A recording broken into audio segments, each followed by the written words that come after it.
Joining us now is comedian Alex Stein. Alex, great to see you. Let's get straight into the comments from the woman who is no longer the favourite to win this election. Here she is.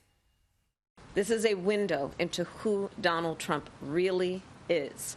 From the people who know him best, from the people who worked with him side by side in the Oval Office and in the Situation Room. And it is clear from John Kelly's words that Donald Trump is someone who, I quote, certainly falls into the general definition of fascist. Alex, does this sound like someone who believes they can win the election because they're the best person to lead or because they have the best policies?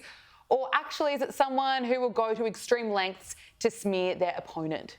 Well, I mean, obviously it's the latter. Kamala Harris will compare Trump to Hitler, which they think that what they're doing is trying to demonize Hitler. Excuse me. What they think they're doing, they're trying to demonize Donald Trump, but they're humanizing Hitler, who wanted to mass exterminate millions of people. Yeah. And Donald Trump doesn't want to do that. Donald Trump wants to save people. He didn't start any wars when he was president. So it's absolutely absurd how they use this rhetoric and compare him to the worst human being in world history when Donald Trump loves America and he loves this country. And Kamala Harris, I cannot say the same for her. I don't think she loves America like Donald Trump does. Well said. Kamala Harris is doing interviews now really because she has to. She can't hide anymore. And she was asked by NBC News why she's performing so poorly with men. Let's take a listen. Right now, there is a big gender gap in this race. Fewer men support you right now than they did President Biden. Some of your allies have suggested there's sexism at play. I wonder, do you think there is sexism at play here? Let me just tell you something. You've come to my events, and you will see there are men and women at those events, whether it be small events or events with 10,000 people. Alex, why is she performing so badly with men? Well, because she's untalented. It has nothing to do with the fact that she's a female. It's just that, you look at her history and where she got to, become the attorney general, her relationships with men. I mean, some people here in America create a narrative that she might have used her sexuality to make it. And a lot of men are probably frustrated with that because she was literally chosen as a DEI candidate because she was an African-American woman. So instead of having a meritocracy here in this country, we're choosing the second most powerful person in the country based on their skin color. So I can see why a lot of men are frustrated, especially people that think that they could never be eligible for that position because they are a man. So I think it's rightfully so that a lot of men are not on Kamala Harris's side. I'm not surprised one bit. And we kind of saw this with Hillary Clinton in 2016, but I think it's much worse with Kamala Harris. Yeah. Let's look at the campaign funding, because what I find amazing is that Kamala Harris's campaign is starting to dive at the moment, yet her campaign has reportedly raised more than 3 times as much as Donald Trump's just in September, and her combined campaign and affiliated groups has passed the $1 billion mark.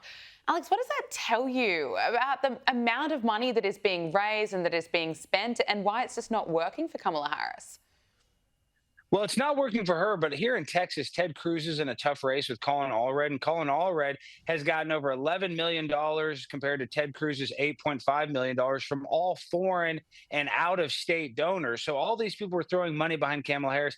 It's not necessarily going to be the difference that makes her win. So these people are doing whatever they can. This is the fourth quarter. This is her Hail Mary. And I really hope the American people show up and do not elect a woman that wasn't even elected by her own party. Remember, there was no primary. They just elected her by themselves. They didn't actually go out there and vote. There was no civic duty. People did not get to put in their opinion on whether or not she should be the presidential candidate. So I think that's made a lot of people frustrated. Then obviously her policies when it comes to Israel and Palestine and the war in Ukraine, people are getting very frustrated. So they can spend as much money as they want. It's not going to change the narrative this late in the game. That's right. And people didn't like her when she was vice president, when Joe Biden was still running to be re-elected. And they're starting to come to the same conclusion. Now it's getting to the pointy end of this campaign. Let's look at some of the opinion pieces we're seeing come out now. Multiple outlets are writing about how the Harris campaign is just falling apart. This one from David Marcus at Fox News says, love him or hate him or ignore him, Donald Trump is who he is. And the voters know that's what they would be getting. But Kamala Harris remains an enigma, a vague promise of full and of high and hearty words, and almost a ghost. And ghosts don't win elections, and that is exactly why Kamala Harris is losing in Pennsylvania. What do you make of that assessment, Alex? Well, Gabriella, you nailed it. I mean, Donald Trump is who he is. He's a wealthy guy, became a billionaire because he's a very shrewd businessman. But when you ask Kamala Harris about her upbringing, she just repeats the same moniker. Well, I came from a middle-class family. Well, yeah, that was a middle-class family living in Canada. So she's just full of it. And the American people know that. And that's what's so frustrating is that she is so fake. She's such a fraud. And you know, if she somehow wins, which I do not think is going to happen, this country is going to be heading in not just the wrong direction, but the country that, as you know it today, we're going to go and get into multiple wars. We're going to be, our economy is going to collapse. People are not going to be able to afford a home. I mean, the middle class will be deleted if Kamala Harris becomes president of the United States of America. You know, the only person I think who's performing worse than Kamala Harris in this campaign is her running mate, and that is Tim Waltz. And we just know he's been performing terribly. This is his response as to why he lost the debate. I said, one thing is I told people, I said, I'm not that great a debater. I was a school teacher, so I'm trained to answer questions. You know, that's not a good debating skill. I told people, Alex, just how damaging has Tim Waltz been to Kamala Harris's campaign? Well, Kamala Harris got in trouble for lying about working at McDonald's, so she had stolen Mick Valor, but he actually had stolen valor. He said that he carried weapons and fought in the Middle East when he was really just in Europe. So he's a liar. He's been caught lying multiple times. And you're right, the only worse person than Kamala Harris in this campaign is Tim Waltz. And also, you know, people create the narrative that he wants to put tampons in the boys' restroom, which is true. So think how absurd that is, that he wants to spend government money to put women's supplies in the boys' restroom. I mean, he's absurd. He's untalented. And if the DNC really had any gall, or if they really cared about their people, they would have picked Josh Shapiro in Pennsylvania, the governor of Pennsylvania, in the most important state, but they didn't because they want to appease the pro-Palestinian crowd. So I hope that them choosing Tim Waltz is the nail in the coffin of the Kamala Harris campaign. Yeah, I think you might be right. If she's not the nail in the coffin, I think he might be. Look, former President Barack Obama, he's back in the spotlight trying to help out Kamala Harris, and this time he decided to rap for an audience. Now, notice my palms are sweaty, knees weak, arms are heavy, vomit on my sweater already, mom's spaghetti. I'm nervous, but on the surface I look calm and ready to drop bombs, but I keep on forgetting. Alex, what is he doing? Well, you know, you have to give it up to Barack Obama. I don't like his politics, but he is a talented orator, and that's why he won in 2008 and 2016.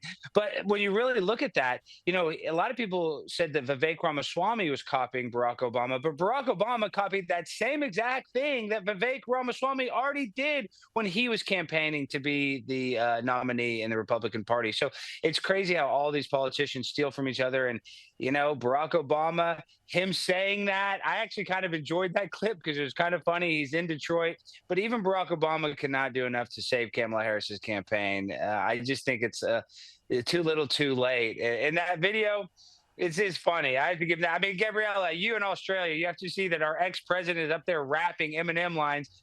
You might need to be a little worried about the state of America, but at least you guys probably find us entertaining. They're doing anything they can. Well, you know, Donald Trump is the brilliant entertainer, so Barack Obama, I suppose, is trying to step things up. But look, Donald Trump has opened up about the shooting in Butler, Pennsylvania. Here he is. And my faith took on new meaning on July 13th in Butler, Pennsylvania, where I was knocked to the ground, essentially, by what seemed like a supernatural hand. And I would like to think that God saved me for a purpose, and that's to make our country greater than ever before. I do think it's incredible to hear him speak about this. And, you know, the left-wing media would just rather forget that those assassination attempts, you know, ever happen. They don't really want to bring it up. So I think it's important that Donald Trump speaks about it. It's incredibly important. I mean, it's been memory holds here in America. People aren't even really talking about that assassination attempt, especially on the left. And it's crazy that the rhetoric behind it was that he almost deserved it. You heard people in the mainstream media saying that he deserved it for the way that he spoke. So I don't know. It's a really sad state of affairs where a presidential candidate got shot and it's not talked about 24/7. And that's the case. And that's why I appreciate you guys talking about it, because what's sad is this is probably not going to be the last attempt. I think Donald Trump is in a very dangerous spot, especially if he wins. There's a lot of people that want to take him out. And whether you want to say it's a deep state, Secret Service conspiracy, I don't know if it's that, but it only takes one crazy person and a DEI trained Secret Service that's protecting him for him to be taken out. So I'm very worried that this is not the last time that Donald Trump potentially could be shot. And I hope that doesn't happen again. Absolutely. And after those comments from Kamala Harris today, people are back on Twitter saying pray for Trump. Donald Trump is set to record an interview with podcasting giant Joe Rogan. Joe Rogan confirmed that Donald Trump will be joining him in his Austin studio, posting it on social media. Alex, what can we expect from this, and what impact do you think it's going to have on voters? This will be the biggest podcast of the last 100 years, the biggest podcast of all time. I mean, I know podcasting is relatively new, but I'm just saying this is going to be the thing that wins the election for Donald Trump. Him and Joe Rogan speaking, in a non-organized, just improvisational speech, because every time that we hear Kamala speak, it's pre-approved questions. CNN and MSNBC, they edit the answers. With Donald Trump, you're not going to get that. Joe Rogan considers himself a libertarian, considers himself right in the middle. So he's going to air whatever they film. So I think this could be what actually puts Donald Trump over the top. And it's going to be great. I can't imagine sitting there and talking to the president for 2 hours, and Joe Rogan's going to be talking about hunting elk and running up hills, and Joe Rogan is going to tell him about his time in Hollywood, and Trump's going to talk about his experiences. So it's just going to be two of the most popular people here in America getting together to have a long conversation.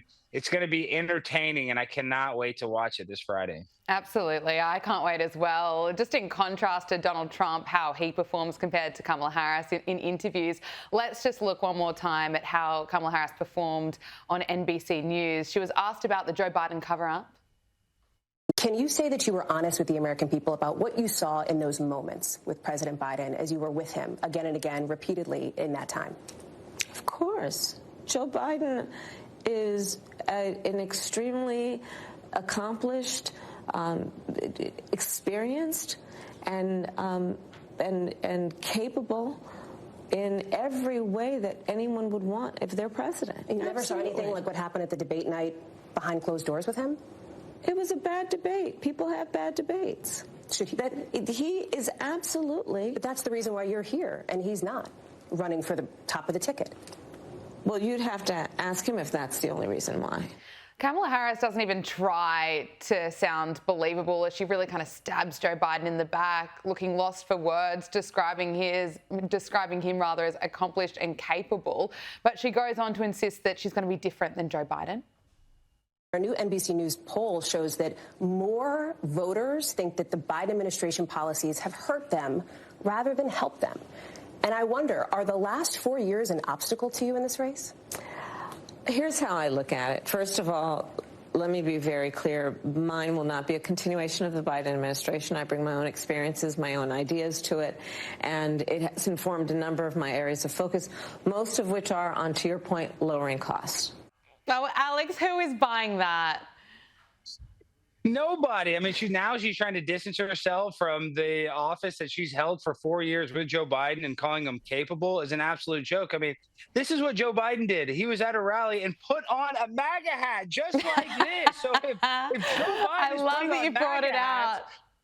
That's what I'm saying. If Joe Biden's putting on MAGA hats, I don't know if he's got it all upstairs. But believe it or not, I think Joe Biden is a better president than Kamala Harris could ever be. But this is what she does. She says a lot of words without saying one thing concrete or inspirational to her own voting base. So it's just word salad. It's hard to watch. It is hard to watch. It's actually a skill, don't you think? She can speak that long without actually making sense. But Alex Stein, I love the hat. It is so great to speak with you. Thanks so much. Always a pleasure. Thank you, Gabriella. Have a good one.